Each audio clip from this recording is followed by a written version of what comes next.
Good morning, everybody. My name is Georgiana Mirea. A bit about me. I've been in digital product management for the majority of my career, and I'm passionate about building amazing products. I had the opportunity to define winning strategies for both startups and large companies, and I build businesses in emerging environments. In my most recent roles at Northwestern Mutual and American Express, I focused on transforming financial services in areas such as payments, expense management, client relationship management, and mobile. In addition, I'm on the advisory board of Dapper Labs, which is a blockchain startup. Today, I would like to share with you some best practices in product management in the context of digital transformation. I gathered these learnings from my experience and the experience of other product leaders. I hope the presentation will help you, and I will be happy to answer your questions at the Q&A section and also learn from your experience in this topic. So here's the agenda for our discussion. First, what is the goal of digital transformation in product management and how to approach it? Then I will talk about two important aspects of transformation: the processes you put in place and the talent you have. So, what do product folks want? To build successful products that make clients happy and shareholders satisfied. And they want to build products fast. And to do so, they need to use the latest methodologies, technology, and best practices. So digital transformation can help them. Let's see how.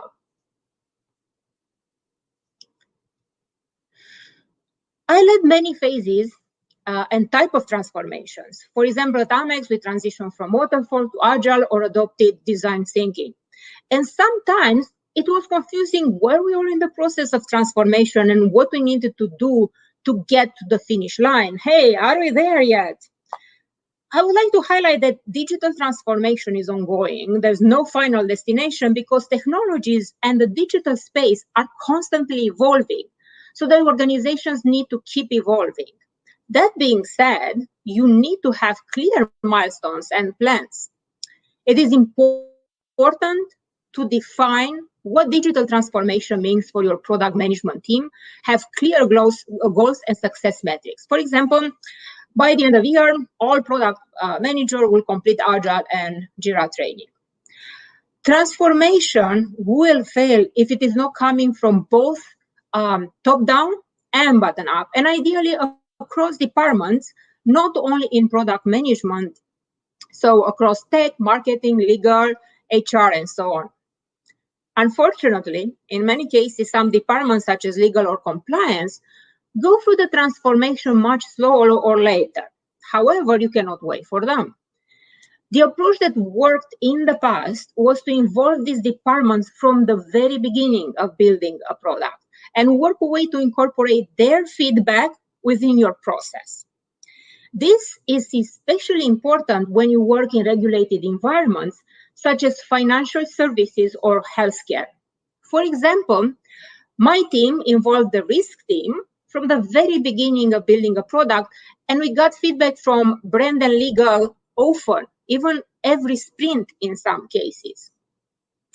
Also, communication is key. Share your goals and where you are with your metrics, and do not be afraid to share failures. It is impossible to go through a transformation or do anything new without making mistakes.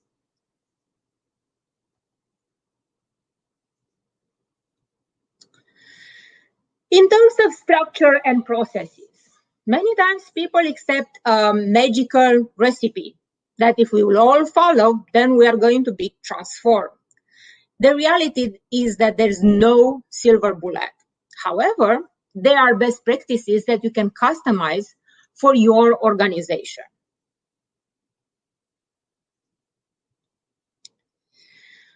Ideally, you would adapt and customize a design thinking process, which is a customer-centric, iterative process that allows various functions to work together harmoniously.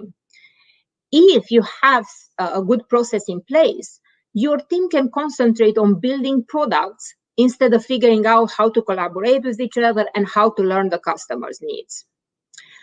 For example, at one of my previous companies, in order to get customer feedback, we used project-based focus groups, which took a lot of time and energy to organize. We transitioned to rapid labs. So every Tuesday and Thursday, we had a group of customers available to talk to our product folks. So each team could sign up 1 or 2 weeks in advance and get quick feedback on what they were building at that time.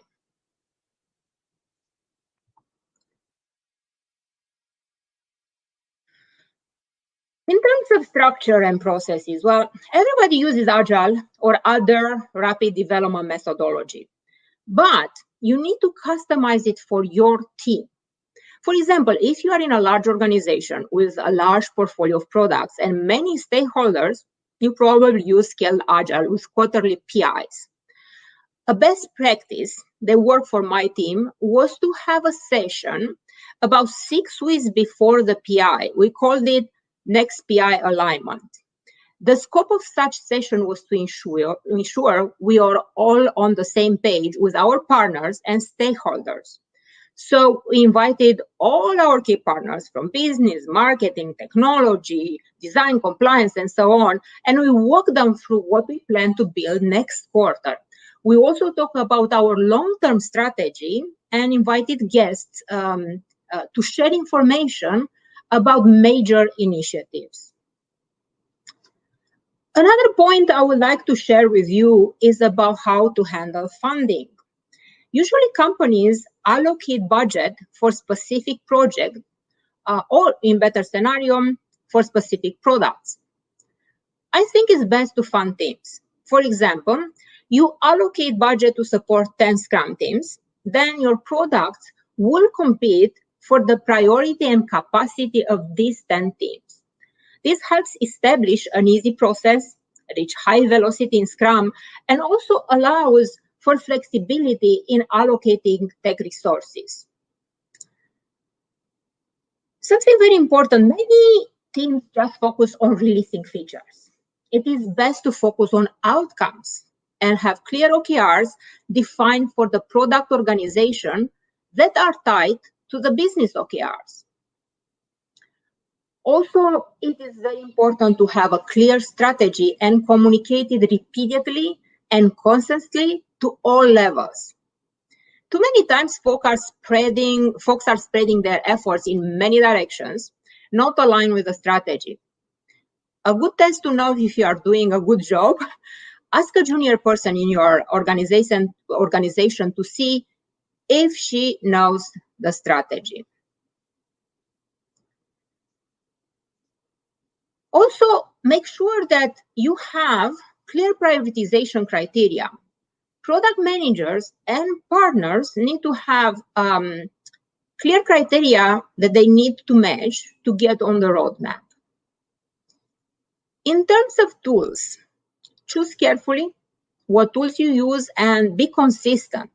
For example, for roadmap, you can use PowerPoint or online tools such as Monday, Radar, or Trello. However, I learned that for large portfolio, Excel works very well. So no additional training is needed to use it. And also, you can take advantage of the pivots to analyze data and be able to answer on the spot questions such as what features do we offer to this customer segment across the company? Well, if you want to get fancier, you can also use Tableau. One concept that I found useful is that no matter what tool you use, it is important to have a source of truth roadmap that you use for your team and partners to plan and do the work. Then you can create various visualizations for different audiences. One upper management leader might want to see the information structure in a different way than another leader.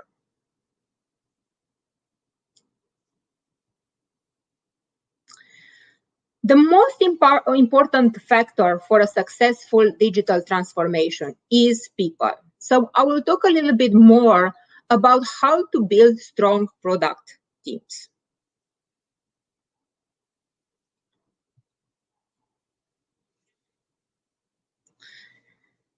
I believe combining internal with external talent is the best. You need internal for institutional and domain knowledge, and external from bringing top product management skills and other type of expertise that you might miss. The training, especially for internal folks, needs to be done across all levels from SVP to analyst. I hear many companies saying that they are done with training because all their PM took two-day product owner certification. Unfortunately, this is not enough to transition folks from whatever roles they had to being a solid product manager. You need extensive and ongoing training. For example, General Assembly has wonderful classes for product management, and you can even have classes customized for your team. One advantage of such training is to have a common language across your organization and partners. Also, bring product experts to coach and work along with your team for long term. 6 months is good, 1 year is ideal. Of course, the experienced people in your team can coach others, but they cannot do a lot as they have their own jobs to do. For example, at Amex, the product coaches that we brought in helped my team put in place an effective process to intake requirements from the many divisions we needed to work with. In terms of hiring top talent, I discovered that there is a chicken and egg problem. Many top product managers want to work for cutting edge or shiny brands such as Google or Facebook, and they might not want to join your team because you are not yet in the modern ages of digital product management. But you need them to get there. So see the chicken and egg problem now. And it gets worse. Even if you bring them in your company, they might clash with your existing culture and be frustrated with your digital transformation. So what is the solution? First, be honest. Be honest with your candidates. Present the situation as an opportunity and challenge, but do not sugarcoat it at all. They need to know what they are getting themselves into. Second, choose people who are excited about coming in, sharing their knowledge, and helping with the transformation. And third, differentiate yourself with benefits. For example, maybe you offer great work-life balance and family benefits. Then a talented product manager from a state-of-the-art startup might want to join your team because she wants to start a family and needs benefits.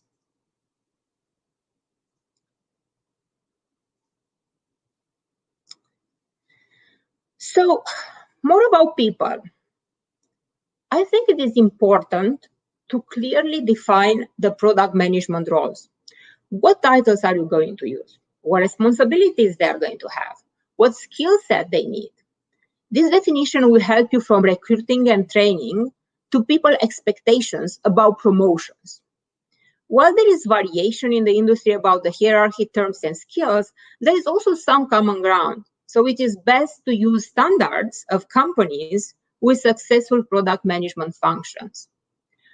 Also, several organizations such as Mind the Product or Products That Count are a good source of information. Also ensure that there is clear differentiation between product management roles and other functions, for example, design. Organize your team to be lean with the least number of levels as you can. For example, in one case, after I took over, I reduced the number of levels in my team from 5 to 2, which increased the speed of work considerably. Of course, how your team is organized needs to be in unison with how your partners, such as business and technology, are organized. For each skill set, Have a list of classes and resources available. For example, I constantly review what skill set my team members want or need, and then help them to get those skills, usually with a combination of training and on the job. Also, define a career path for product folks. What you have in place for marketing or finance most probably does not work for product. Also, very important, do not forget about a path for growth for individual contributors. Not every top individual contributor wants or has the ability to be people leader.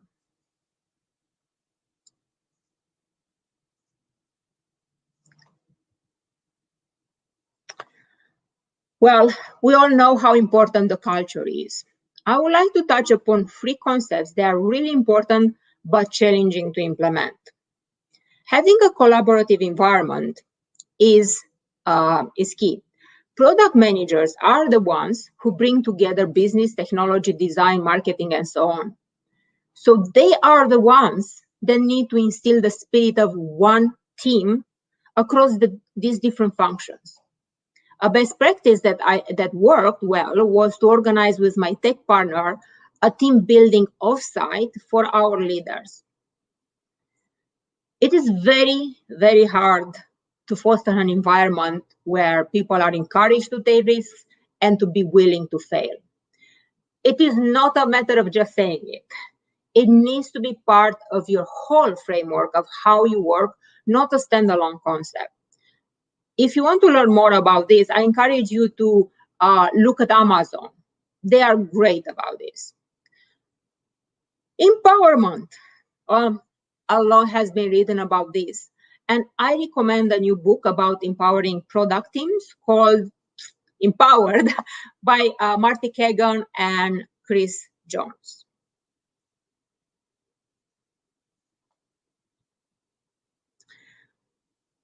One way to get to the culture you want is building a community. For example, at American Express, I founded the Product Club that in time grew successfully across the whole company. So what is the Product Club? Product Club is a community for product folks to learn from each other and help each other. Activities were organized on 2 tracks. One focused on improving skill set. For example, we went to visit Mixpanel to learn about mobile app analytics. Another track is focused on innovation. For example, we invited speakers from Microsoft to come and talk about machine learning. I really liked our productive lunches, productive, get it? Which were informational discussions on various topics, sometimes with external or internal guests. Other times, just folks coming and sharing their products, ask for feedback about the products, talk about common challenges and how to solve them. Of course, the Product Club is just an example of building the culture. There are so many other ways, including happy hours. They really work.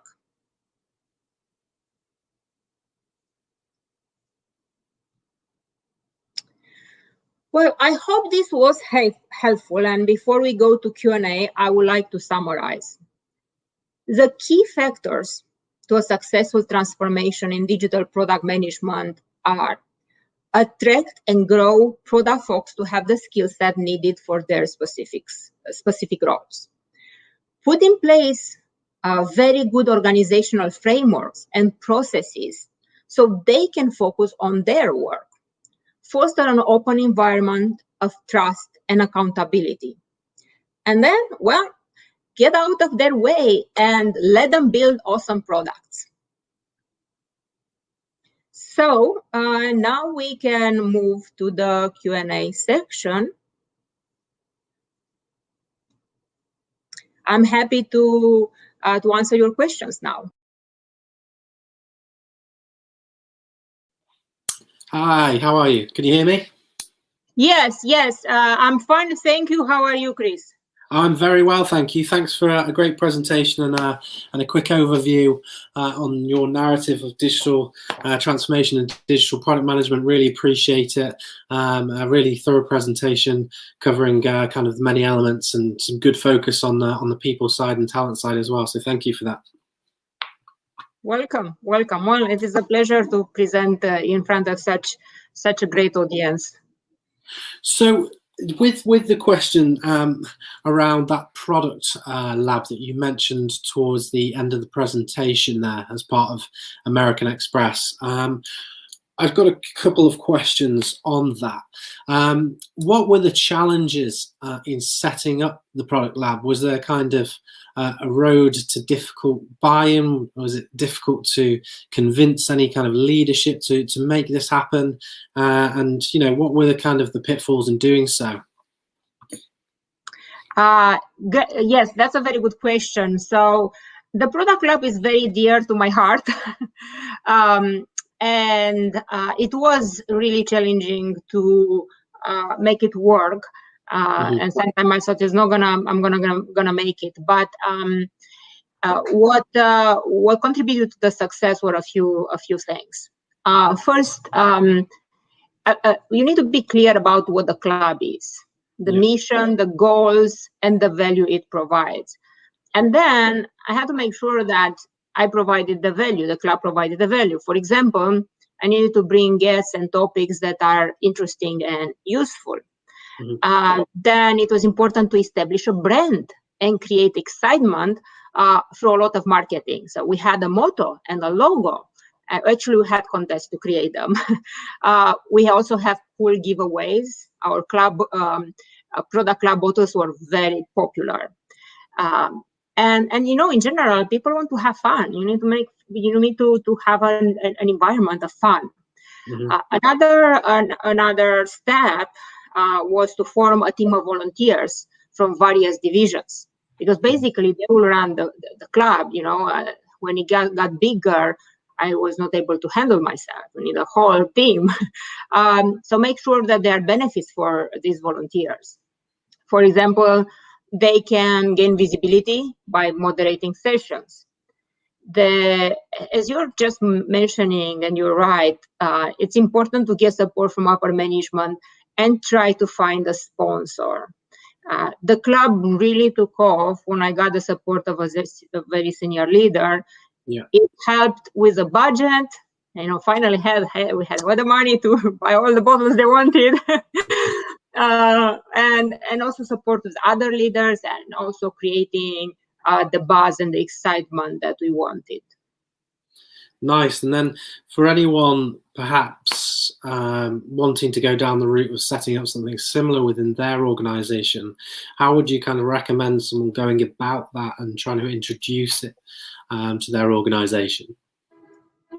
I think going through all the steps that I mentioned above, it's the right way. And you do need to do a lot of PR, a lot of lobbying, presenting and convincing leaders and convincing people. But the moment it gets started and people see value, then it's kind of growing on its own. Of course. No, good. We've had a question come in from the audience here saying, what's the biggest difference between transformation within a startup and transformation within a bigger company? And I guess that's kind of, I think at the start of the presentation you were mentioning about Dapper Labs and your work within those as well, and then American Express, Northwestern Mutual. What are the kind of biggest differences in the way transformation gets approached? That's a very interesting question. I don't think startups need digital transformation. If they need, then I think they're in trouble. And when I think about startups, the startups I know and I've been working with, they are basically in the digital space, technology startups. So they don't need that. I mean, they are the avant-garde of product management. Let's hope so. That being said, what I discovered was interesting is that a lot of the problems that exists transformation or not, yeah, in big companies or small companies or startups, there are many problems that they are the same. Yeah. For example, how you attract talent. I mean, everybody has to think about carefully what's their value proposition, about the hiring process, about how defining the roles and responsibilities and so on, all the things that I just mentioned, especially when startups are at the stage that they need to scale. And some of them, they need to scale rapidly, which is the case, for example, right now with Pepper Labs, because they are so successful. And the other thing is also important, putting in place the structures and processes. Again, that's difficult. It's difficult in a startup. It's difficult in a large company. Of course, when you are a very early stage startup, 10 people, you don't need really structure and processes. Yeah, you are just around and you thought, hey, let's do this and let's do the other. Yeah, but once you get to a certain size, that's what you need to put in place. And the culture, it's universal. You know, how you go about your culture is crucial. Yeah, and it's often the hardest part, right? Yes, yes, it is. Yes, it is. And then final question here. How important is effective change management within digital product management?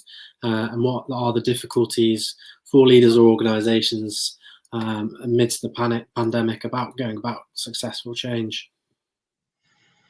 That's a very good question, Chris. If you work in digital product management, you do need to have a mindset that you need to be comfortable with constant change. Yeah. If not, maybe you shouldn't be in product management. As I was mentioning earlier, technologies are constantly evolving, so we need to do the same. If you also go through digital transformation, well, that is change. So yes, effective change management is crucial in digital product management. In terms of executing change in pandemic times, well, you will have the usual challenges plus the one created by pandemic.